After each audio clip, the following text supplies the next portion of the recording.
everybody. It is Monday, March 15th. I hope you guys had a good weekend. This is a green through black belt class.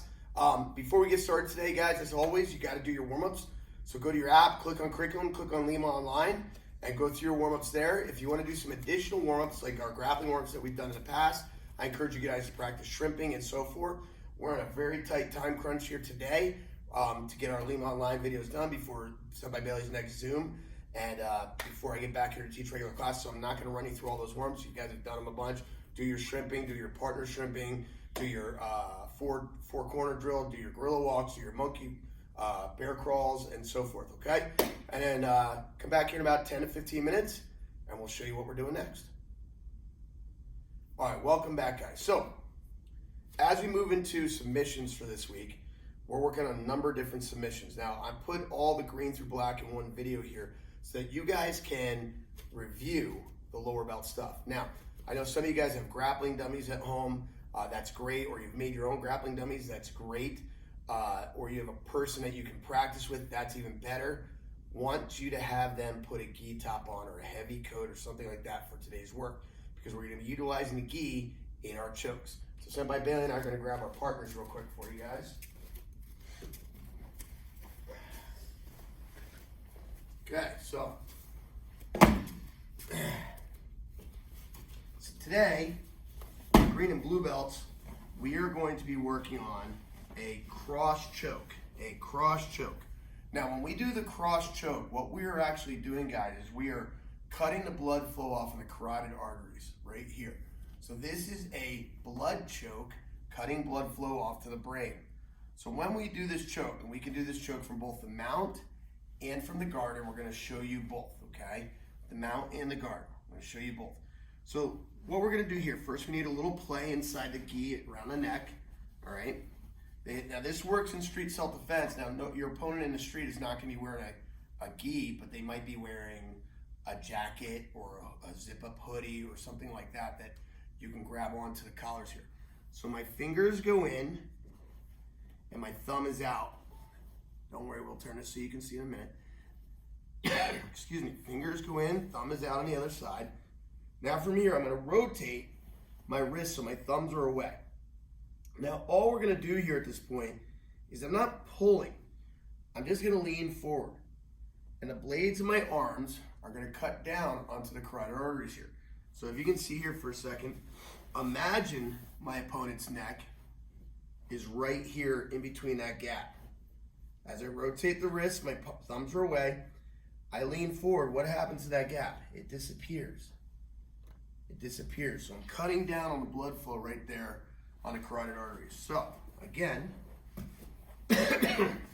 fingers in, thumb out, fingers in, thumb out. I rotate the wrist so the blade of my arm is against his neck, and I lean forward like so, okay? Showing you from the side here. You can turn yours towards me, Bailey. So again, see the gi here? Fingers in, thumb out. Now some of you guys make the mistake, you stop right here. Get that hand all the way to the floor. All the way to the floor.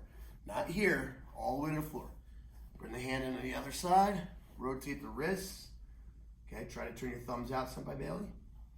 There you go. And lean forward. Just like so. Again, fingers in, thumb out, fingers in, thumb out. Rotate the wrists and lean forward. Okay, make sure your hands are on the floor. On the floor. They can't be up in the air at all. All the way to the floor, Sent by Bailey. Good, now lean all the way to the floor. Put your fists on the floor. Good, now lean forward. That's it. Boom, boom, and lean. Okay, now, how do we do this from the guard? I actually think this gets even tighter when you do it in a guard. So I have my opponent here inside my guard. It's just easy. Okay, so I'm high and tight, wrapped around his waist. Fingers go into the gi. Thumb out. Reach as far back in the neck as you can. Fingers in, thumb out on the other side. Now again, I'm not pulling out.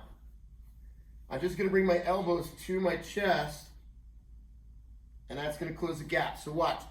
See this gap between my arms right here? Are we on camera here? Yeah, we are. So that gap between my arms. Watch what happens when my elbows get to my chest and it separates. that gap between the hands, between the wrists, disappears. So that's closing that pressure down on that carotid artery. Boom, boom. Rotate, now I pull down, just like that. Okay, again, and I pull down, just like that. Okay, now,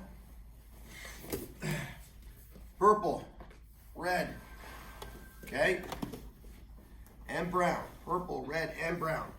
What I want to do today, guys, is we're going to work on our, back up a little bit, side by belly.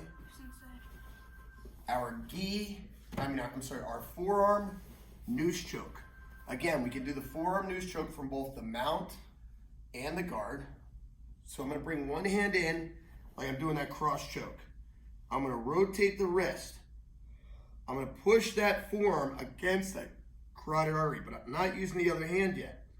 Now the free hand is going to come grab the gi below my other arm. Below, I'm grabbing his gi. From here, I'm going to pull on his gi, which is going to close that around his neck like a noose. Okay? Watch again. Fingers in, thumb out. Rotate the wrist. Push the elbow down. Fingers in, thumb out. And I'm going to pull. Wrap it around his throat. Watch him the side. Why is your guy's throat so small? Huh?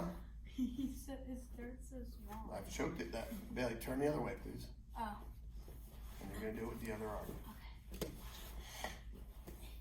So, fingers go in, thumb out, close to the ground. Actually, yeah, you can do it opposite side, that's fine. Okay, so now I rotate, he rotates, I push the forearm down on the throat. That's going to be a lot of pressure on some people. They might be like, oh, that's enough for me. But then I'm going to grab this part of the gi right here. And I'm going to pull it towards me. And that closes the forearm and the gi around the neck like a noose. Forearm noose choke.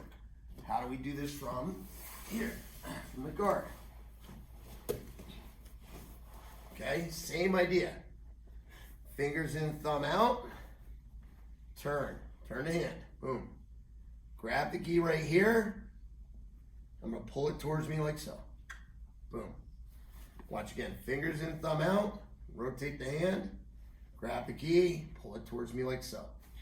Okay? So I'm pushing up with the elbow there to make that tight around his throat. That's your forearm noose choke. Now, black belts. You guys are going to be working on the clock choke. The clock choke. So when we do the clock choke, I need some more space to demonstrate this one since I failed. Okay, so when I do this choke here, guys, so maybe I watch. Okay, so I'm here, I'm going to be starting in side mount.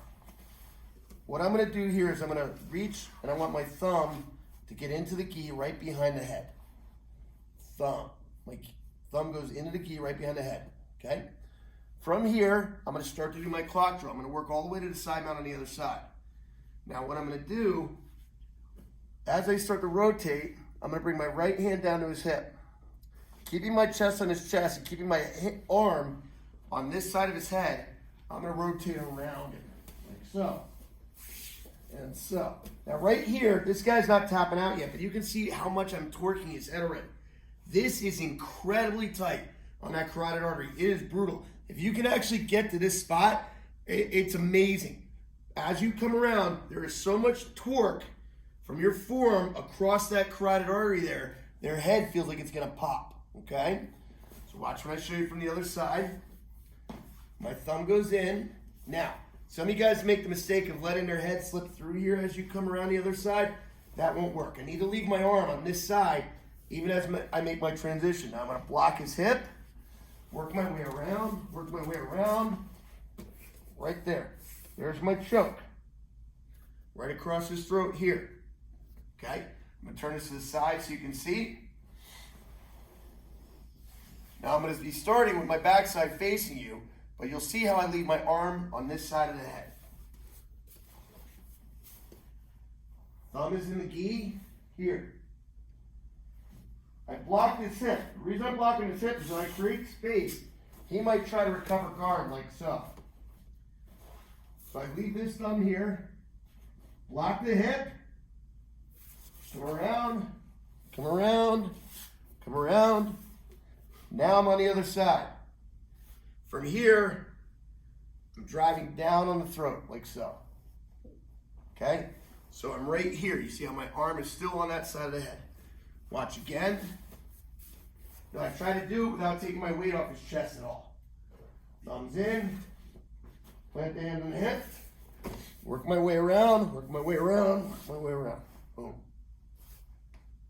That's it. Okay? All right, guys. That's for our black belts. That is called a clock choke. Now listen, a couple notes for today. First of all, your keywords for today. Position before submission.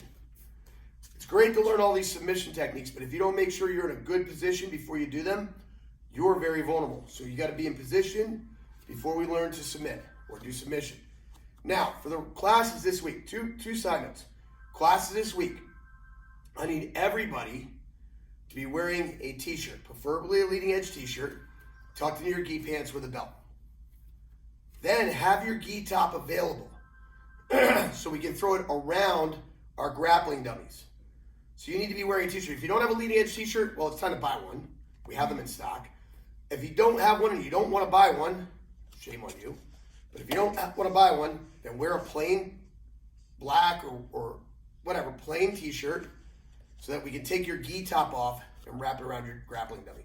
So we can practice your moves this week, okay, guys? We need everybody to do that. Number two, you may have seen an email. Next week, I'm excited to say, we're getting back to sparring. That's right, March 22nd, everybody starts bringing all of their gear to classes. Couple notes. One, empty your bags of anything extra. No spare clothing, no extra stuff in your bags, not keeping jackets and shoes in our bags, because everything has to be very sanitary.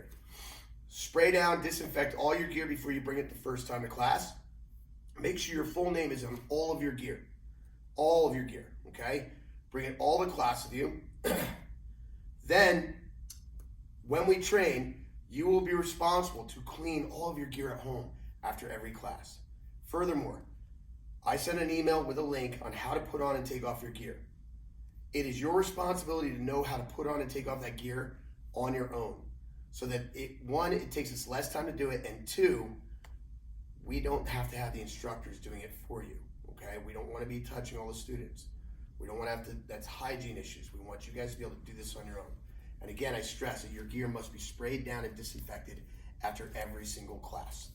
All right, guys, I hope you enjoyed today's training. Remember, don't forget to wear a t-shirt and bring your gi top this week. Thanks for training hard. Thanks for being Lima Strong. We'll see you online, and we'll see you on the mat. Oops.